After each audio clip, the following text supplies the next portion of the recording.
Welcome back, restless spirit. Thanks for joining me. Did you hear the one about a cryptozoologist has issued a Bigfoot warning?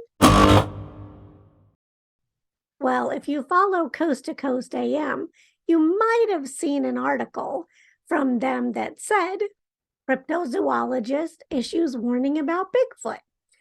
That's a pretty big statement. There's a lot of people who issue warnings about stuff, but why was there a Bigfoot warning? So I went to read what they had written, and they were sort of paraphrasing something that had appeared on unexplainedmysteries.com, which simply said, Bigfoot researcher claims creature may pose a risk to human life. The self-proclaimed Bigfoot expert was Thomas Markum, and he didn't even exactly say that. He apparently was interviewed in the Star, I believe. Let me put on my cheaters so I can read this better. The Mirror. It wasn't the Star. And he basically just sort of said, without a doubt, a Bigfoot could easily kill a man if it wanted to. The size and strength would be unmatched by a human, which I think we're all pretty much aware of because some of the accounts of Bigfoot encounters have them throwing logs and throwing boulder-sized stones. So yes, I think it's fair to say Bigfoot is probably more powerful than us and could hurt us if they want to.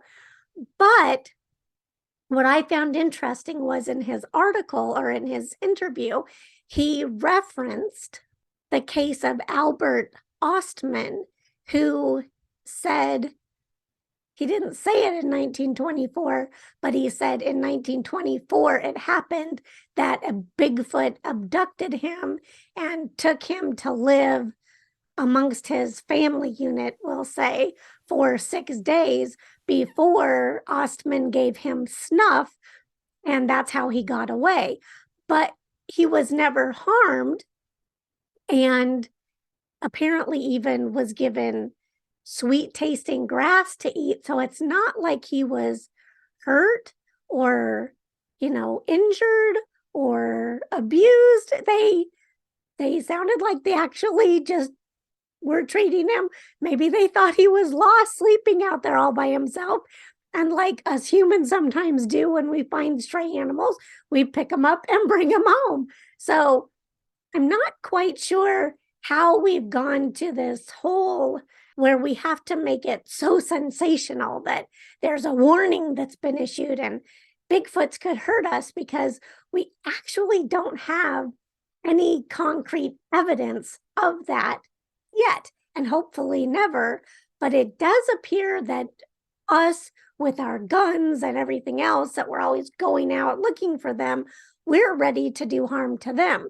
So that kind of makes you think maybe Bigfoot is staying hidden for a really good reason. Anyways, share your thoughts on this. Do you like when one bit of a story all of a sudden gets sensationalized, a really big headline like Coast to Coast did, that there's a lot of meaning in that, like warning? Immediately you're going to think, oh, what's going on? Which is a little crazy, isn't it? I think we need to tone it down a little bit, folks, until we have actual concrete proof of a Bigfoot, not a print, not some unidentifiable hair, but actually a Bigfoot that we know that you can study. Let's not go making assumptions about things we don't know. That it could hurt us. Sure, it could. It didn't hurt that Ostman guy. It sounded like they just, treated him, like I said, as kind of a stray. So let's look at it from that. But what do you think? Am I being just a little too naive per se, or too nice? Share your thoughts. What do you think about it all? For now, I'll just say thanks so much for tuning in, and until our paths cross again, ciao for now.